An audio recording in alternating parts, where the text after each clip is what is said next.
Hello everyone, this is Dan Gramza and welcome to Gramza Market Studies for Tuesday, March 4th. I want to mention to those of you who came up to me at the Traders Expo in New York this past weekend, thank you for saying something about watching the videos.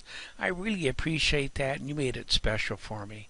I also want to welcome those of you in the Futures Challenge on the Futures Institute. Best of luck this week in your trading. Let's start with the NASDAQ market. Now, what we are looking for on Monday, as we talked about in our previous video, is volatility and directional movement. Now, the NASDAQ did cooperate. We're seeing that kind of commitment to stronger prices. Now, here's the issue for us.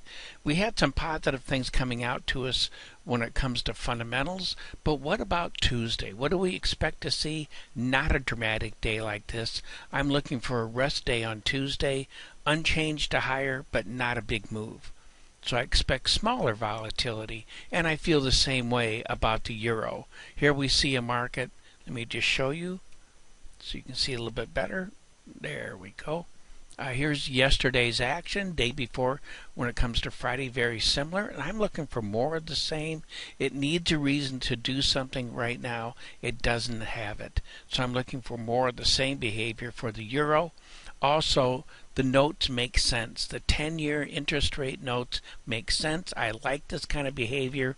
I am looking for unchanged to lower, but not a dramatic move in that market. Gold, I'm looking for a sideways move, as I was for Monday.